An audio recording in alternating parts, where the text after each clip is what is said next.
Hello friends, good morning. आप सब कैसे हैं? इस वीडियो में आज हम समझेंगे कि जो यूक्रेन और रसिया के जो बीच युद्ध हो रहा है उसमें रूस जो है कैसे जो होता है बमबारी कर रहा है, कौन कौन से मिसाइलें का प्रयोग कर रहा है। एक से एक काल भयानक जो होता है मिसाइल का प्रयोग कर रहा है रूस। इसमें यूक्रेन को तो पूरी तरह से तबाह कर दिया है। अब समझ लीजिए कि इतना यह भयंकर युद्ध है कि द्वितीय विश्व युद्ध के बाद ये सबसे भयंकर युद्ध में से इतिहास में गिना जाएगा। इतना यह भयंकर युद्ध है। यह युद्ध अपने आप में इतिहास बनाएगा, क्योंकि यह जो है इसमें इतने भयानक बमों का, इसमें लॉन्चर का उपयोग किया जा रहा है कि मतलब यूक्रेन का तो हालत ऐसे ही खराब है। तो आप देख सकते हैं कि इसमें अनेकों प्रकार के मिसाइलें हैं। उन मिसाइलों के बारे में जानकारी करेंगे कि यह मिसाइल सबसे खतरनाक कौन सा है और ये कितना जो है यूक्रेन पर तबाह कर रहा है। यूक्रेन भी पीछे इसमें हटने वाला नहीं है। यूक्रेन भी जो है बहुत सारे ऐसे इसके पास एयरक्राफ्ट, ऐसे चीजें जो क्रूज मिसाइलें जो उसके पास है, युद्ध टैंक भी है जो कि उसका भरपूर वो सामना कर रहा है। तो चलिए, इस वीडियो पर आप नए हैं तो जल्दी से चैनल को सब्सक्राइब कर दिए ताकि जो भी अगर हम वीडियो डालें आपके पास पहुंचता रहे। और इस वीडियो को जल्द से जल्द बिना देर किए शुरू करते हैं। काफी इंटरेस्टेड वीडियो होने वाला है। समझ रहे हैं कि ये क्यों इंटरेस्टेड होने वाला है? क्योंकि यूक्रेन और रसिया का युद्ध पूरी तरह से छेड़ चुका है। आज ये 13वां दिन है और ये 13वें दिन में युद्ध जो है ना अपने चरम सीमा पहुंच गया है। इस युद्ध में रसिया जो है किसी तरह से पीछे हटने वाला नहीं है। यूक्रेन भी इसका डटकर सामना कर रहा है। तो सबसे पहले जानेंगे कि इसमें कौन कौन से जो रसिया जो है भयंकर मिसाइलों का इसमें प्रयोग किया। चलिए पहले देख लेते हैं। तो देखिए, इसमें जो है इन्होंने क्लस्टर बम का यूज किया है। क्लस्टर बम काफी खतरनाक होता है, हम इसके बारे में समझेंगे। इसमें वैक्यूम बम का प्रयोग किया जो कि अपने आप में एक बहुत बड़ा ये खतरनाक बम है। इस बम के बारे में हम डिटेल से जानकारी लेंगे। स्टिंगर मिसाइल क्या होता है, जेवलिन मिसाइल क्या होता है, क्रूज मिसाइल के बारे में हम इसमें जानकारी लेंगे। जो ये 3-4 को ऊपर वाला जो है ना बड़ी अपने आप में खतरनाक है और यह बम जो है किसी भी चीज को तबाह करने के लिए काफी है। और इस युद्ध में जो है ना इन सबों का प्रयोग रूस और यूक्रेन के द्वारा किया जा रहा है। अगर रूस के पास है तो अपना कर रहा है, यूक्रेन भी जो इसके पास है वो भरपूर मात्रा में इसका प्रयोग कर रहा है।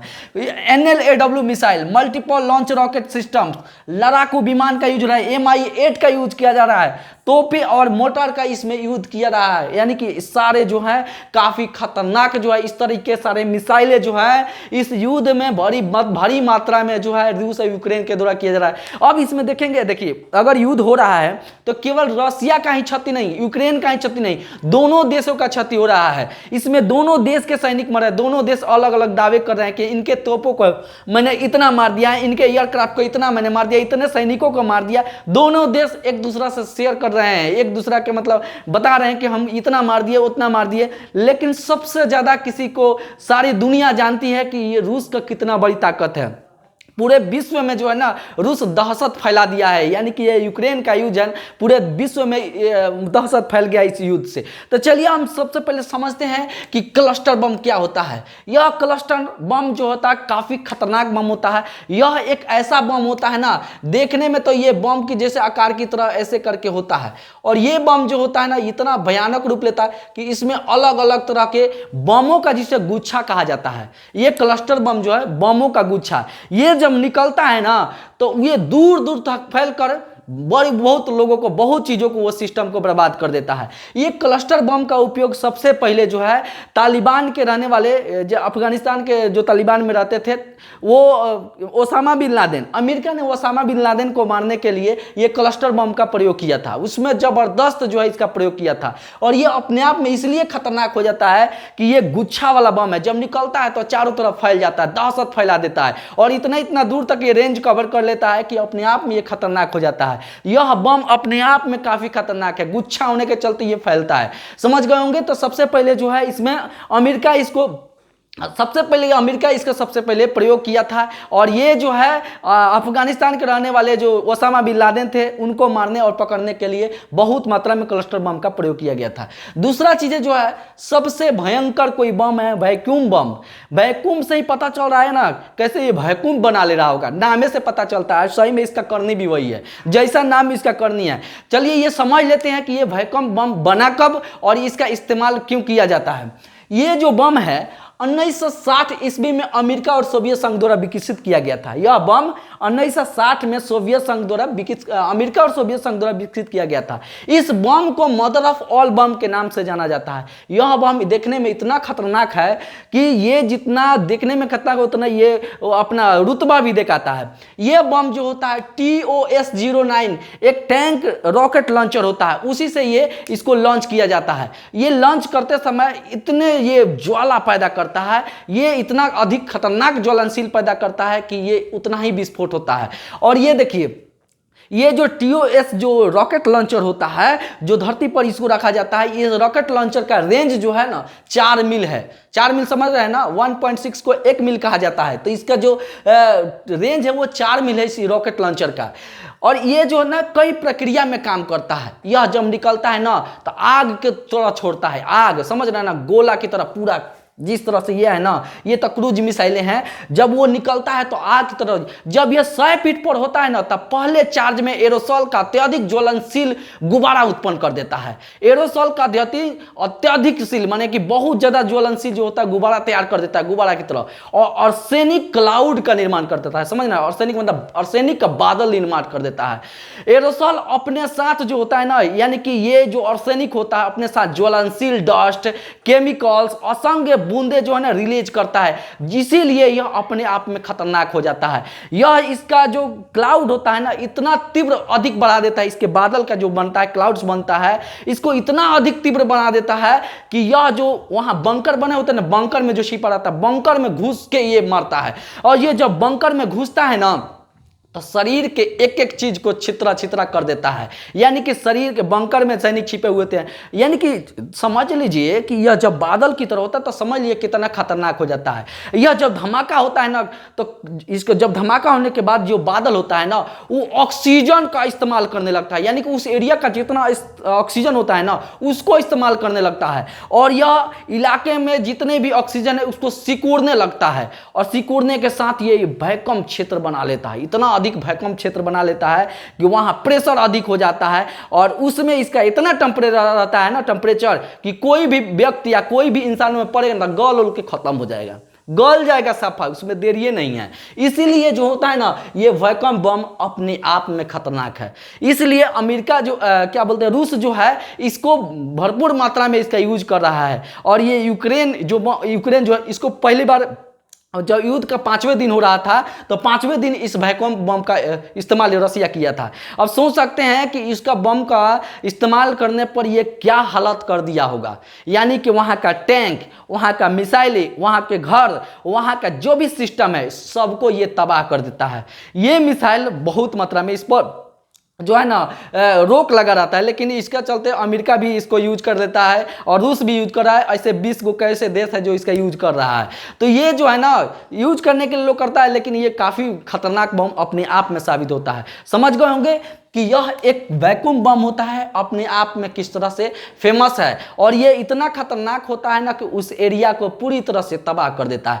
रूस जानते हैं, रूस सबसे अधिक इस युद्ध में लगभग 60 किलोमीटर तक अपना टैंक जो रोधी, सबसे जो रसिया का ताकत है ना वो टैंक रोधी है, टैंक का बहुत ज़्यादा इस्तेमाल करता है। लगभग 60 किलो के रेंज में अपना टैंक बिछा कर रख दिया था, यानी कि टैंक से आप एक से एक मिसाइलें जो है यूज कर सकते हैं, उसे जितना भी रॉकेट लॉन्चर की तरह उसको यूज कर सकते हैं। ये सारे चीजें जो है रसिया के पास भरपूर मात्रा है, वो किसी से डरे वाला नहीं है। और यूक्रेन को तो ऐसे ही भरपूर मात्रा में तबाह कर दिया पूरी तरीके से, उसके चारों तरफ, यानी कि रूस यूक्रेन का जो पूर्वी क्षेत्र है अभी तक पूरी तरह से उस पर हावी हो चुका है। और देखिए इसमें जो है वहाँ के राजा है, वो वहाँ के जो राष्ट्रपति है यूक्रेन के, ये भी कम नहीं है, ये भी पीछे हटने के लिए तैयार नहीं है। इनको तो कहीं ना कहीं किसी भी देश से सपोर्ट जरूर मिल रहा है, तबे ये पीछे हटने के लिए तैयार नहीं है। ये भी कहा जैसा होगा हम रूस से युद्ध लड़ेंगे, और ये पीछे हटने का नाम नहीं ले रहे हैं। समझ गए होंगे। और देखिए उसके बाद जो है स्टिंगर मिसाइलें का नाम आप अवश्य सुने होंगे। इसका जो प्रयोग होगा यानी कारगिल के युद्ध में हुआ, इराक के युद्ध में हुआ, सीरिया के युद्ध में हुआ, बहुत सारे युद्धों में जो ना इस तोप का यूज होता है। यह जो होता है ना युद्ध, स्टिंगर मिसाइलें एक नया वेरिएंट का मिसाइल है और ये इतना हल्का होते हुए भी इसको किसी भी आदमी जो होता है इसको लॉन्च कर सकता है। इसका इस्तेमाल जो होता है कंधे पर रखकर किया जाता है, कंधे पर रखकर मार दिया जाता है और कंधे पर से रखकर किसी भी चीज को, हवा में उड़ने वाले जेट विमान, हवा में उड़ने वाले हेलीकॉप्टर, किसी को तहस नहस करने में ये बहुत खतरनाक होता है। पाकिस्तानी जो था कारगिल के युद्ध में भारत के विमान को भी ध्वस्त किया था, सब टुकड़ा टुकड़ा पूरा कर दिया था। तो ऐसे नहीं है, ये अपने आप में खतरनाक स्टिंगर मिसाइलें। तो चलते हैं, देखते हैं कि स्टिंगर मिसाइलें का खास चीज़ें क्या है। देखिए स्टिंगर जो मिसाइलें हैं ना, जिसे मैन पैड्स के नाम से जाना जाता है। मैन पैड्स, आदमी इसको सबसे ज़्यादा यूज करता है, इसको अपने हाथों से इसको यूज किया जाता है, इसीलिए इसे मैन पैड्स कहा जाता है। मैन पोर्टेबल्स एयर डिफेंस सिस्टम, इसका फुल फॉर्म क्या है? मैन पोर्टेबल्स एयर डिफेंस सिस्टम के नाम से इसे जाना जाता है। यह अलग अलग के वेरिएंट का होता है, अलग अलग तरह के अभी नया नया जनरेशन का मिसाइलें बन रही है। इसे बोला जाता है द स्टिंगर्स बेसिक्स, जो अलग अलग वेरिएंट है। पहला बोला जाता है जिसे कि बनाया गया है द सिंगर बेसिक्स, दूसरा जो है स्टिंगर पैसिफिक ऑप्टिकल टेक्निक जिसे पोस्ट कहा जाता है। ये नया वेरिएंट के जो है ये स्टिंगर मिसाइलें हैं। एक होता है रीप्रोग्रामेबल माइक्रो प्रोसेसर, आरएमपी कहा जाता है। ये नया जनरेशन के 3 तरह के अलग अलग के वेरिएंट ये स्टिंगर मिसाइलें बनाई गई है। ये जब छोड़ा जाता है तो इंफ्रारेड और अल्ट्रावायलेट विजन के साथ इसे रात में भी, अंधेरे में आप इसको यूज कर सकता है, इसीलिए ये खतरनाक हो जाता है। ये ऑप्टिकल इसमें लगे होते हैं और ये रात में, अंधेरे के रात में भी इसका आप कंधे पर रखकर मारिए ठाए से जेट विमान खत्म, यानी कि हेलीकॉप्टर खत्म, यानी कहीं भी इसका आराम से यूज कर सकते हैं। यानी कि यह हल्का होने के साथ साथ, ये इसका हल्का होने के चलते ही, इसका देख लेंगे हम आगे कि इस कितना हल्का होता है। हल्का होने के चलते ही इसको कहीं से भी इसको यूज करके आप आसानी से किसी भी दुश्मन का टारगेट आप कर सकते हैं। भली बात ही समझ गए। अब देख सकते हैं कि इसका खास बातें क्या है। ये स्टिंगर जो मिसाइलें हैं इनका खास बात क्या है। यह दुनिया के सबसे छोटी मिसाइलों में से एक है। यानी कि यह एक ऐसा मिसाइल ना होता है छोटा बम बड़ा धमाका, वही है ये मिसाइल। छोटा है लेकिन ये बड़ी बम धमाका करता है। ये नया वेरिएंट के जो मिसाइलें आजकल बन रही है ना, हल्का और माने बहुत ही कम और ये ज़्यादा भयानक साबित होता है। पहले के परमाणु बम आज के परमाणु बम के तुलना करिएगा ना, तो पहले परमाणु बम वजनदार होता था लेकिन वो उतना विस्फोट नहीं करता था जितना आज के जो मिसाइलें हैं, आज के जो एटम बम है, आज के जो क्रूज मिसाइलें हैं, इसमें इतना सारा टेक्नोलॉजी मिलाया जा रहा है ना कि कम समय में ज़्यादा डिस्टेंस, कम चीज़ें जो है उसमें ज़्यादा चीज़ें जो होता है मिलाकर वो इतना भयानक बना रहा है ना कि माने कम खर्च में भी ज़्यादा चीज़ें को आदमी ये टारगेट कर सकता है।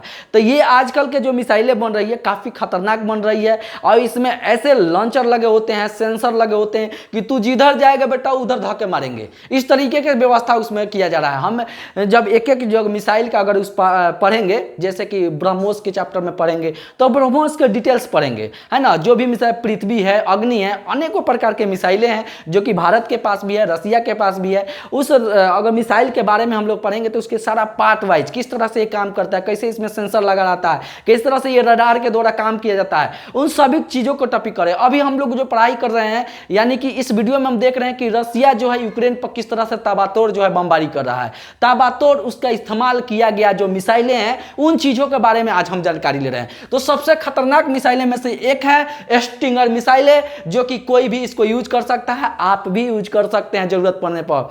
तो समझ गए ना, यानी कि हल्का होने के चलते ये कहीं से भी यूज किया जा सकता है। आगे जो देखिए ये हल्के रहता है। इसके बाद FIM-92 का वजन जो होता है, एक ये भी स्टिंगर मिसाइल है FIM-92, इसका देखिए वजन आप 15 kg नहीं उठा सकते हैं, 15 kg का होता है, 15 यानी कि 19 यानी कि 15.19 kg का होता है। जिसमें जानते हैं जो उसमें का वैकम्प होता है, डालने वाला जो मिसाइलें होती है वो 10 kg का होता है। आप 5 kg का जो तो उसका तो एथी होता है, जो स्पेस इसमें लॉन्चर होता है तो वो तो 5 kg का वही होता है। 10 kg का इतना भयंकर होता है, डालिए मारिए एकदम शूट कर दीजिए, जेट विमान खत्म। समझ गए ना, इस तरीके की व्यवस्था है। तो वो हल्का होता है। 10 kg कौन, 15 kg कौन हाथ पर नहीं लेगा। लॉन्चर 5 kg का मिसाइल भरा जाता है, 10 kg का मारिए एकदम खत्म कर दीजिए। तो इसीलिए अपने आप में ये जो ये लॉन्चर होता है ना, स्टिंगर मिसाइल, ये खतरनाक हो जाता है। समझ गए होंगे।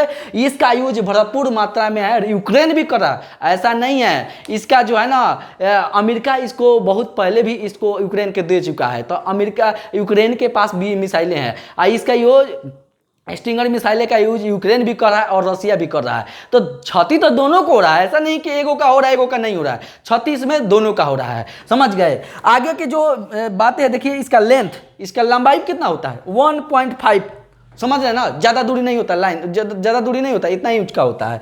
इसका बैरल का व्यास जो होता है, बैरल समझते हैं ना, जितना दिन में वो रखा जाता है, यानी कि उसका कवर, उसके अंदर कितना ठूस सकते हैं, तो उसका यूज होता है 2.76 इंच, ज़्यादा नहीं होता है, उसमें डालिए और उड़ाइए।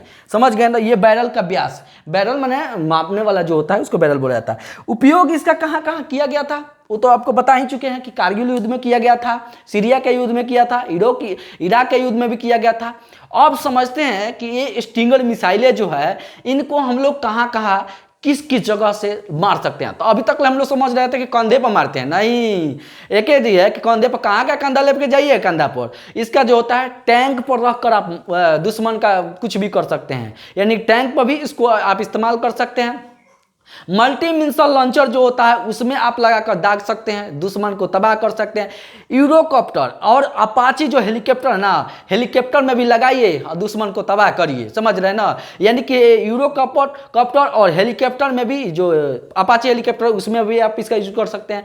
खास चीज़ है ना कि आप इसे ड्रोन में भी लगा सकते हैं, ड्रोन में लगाइए और कहीं भी, ड्रोन में पता है उसमें कैमरा लगे रहते हैं, ड्रोन में तो दिखाते रहता है कि कहाँ से कहाँ तक आदमी कहाँ दिख रहा है, ड्रोन में भी इसे सेट करके दुश्मन पर आप हमला बोल सकते हैं। दुश्मन के बंकर, दुश्मन छिपे कहीं भी है, ड्रोन में लगाइए और ड्रोन में लगाकर उसको तबाह कर दीजिए, एकदम काफी, एक से काल काफी जो है इस युद्ध में जो है रसिया यूक्रेन जो है इस युद्ध में इसका यूज कर रहा है। तो माने हम ये बता रहे थे कि इन चीजों का उपयोग किया जाता है, यानी यहां से जो है स्टिंगर मिसाइलों को आप यूज कर सकते हैं, तबाह कर सकते हैं, जरूरी नहीं है कि कंधे पर कर सकते हैं। अब इसमें के जी एक खास तरीके के ये खास चीजें तो है, देखिए क्रूज मिसाइलें, क्रूज मिसाइल यह एक मानते हैं कि यह भारत का ब्रह्मोस है, ठीक है, जिसे रसिया और भारत के मिलकर ये बनाया गया था। ये ब्रह्मोस मानते हैं कि ये ब्रह्मोस है, ऐसे नाम नहीं दिए हुए हैं, या कोई भी देश इसका यूज कर सकता है जो बनाया, लेकिन ये भारत के ही स्वदेशी है। भारत से बहुत सारे देश इसको खरीद भी रहे हैं, तो इसे रसिया के सहयोग से भारत इसको बनाया हुआ है।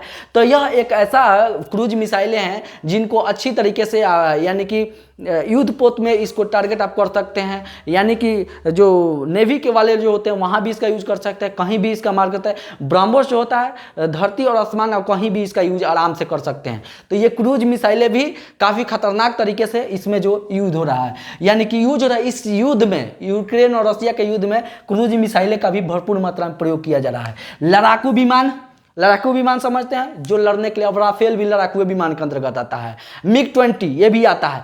ऐसे लड़ाकू विमान जो होता है ना, बम सेट करके कहीं भी छोड़ दीजिए, तो ये इसमें लड़ाकू विमान बहुत भारी मात्रा में इसका यूज किया था। तो लड़ाकू विमान के भी अपना एक सिस्टम होता है, उसमें भी कितना वजन तक वो उठा सकता है, कितना उसमें क्षमता होता है उठाने का, सारा चीज़ें जो होता है लड़ाकू विमान में इस तरह से फिट होता है। जब हम एक एक सिस्टम को जब पढ़ेंगे कौन कौन से लड़ाकू में, जैसे कि एक दिन आपको लेकर जाएंगे कैसे राफेल काम करता है, जैसे 360 डिग्री पर वो कैसे काम करता है। राफेल भारत के लिए कैसे सुरक्षा कवच है, जो कि भारत इसको लगभग 35 राफेल जो है फ्रांस से खरीद चुका है, और इसलिए जो है आज भी भारत से कोई भी देश जो है ना इस राफेल के वजह से डर रहा है। राफेल जो है ना अपने आप में खतरा, इसको अलग, इसके जो उड़ाने वाले जो पायलट होते हैं उनको अलग तरह से ट्रेनिंग दी जाती है। ये ट्रेनिंग अपने देश में नहीं है, ये काफ़ी खतरनाक ट्रेनिंग होता है। ये समझ लीजिए कि ना 360 पर, यानी किधरों घूम जाएगा, 360 डिग्री पर ये राफेल घूमता है, इसीलिए ये अपने आप में खतरनाक है। इसीलिए भारत से सब अभी डर रहा है।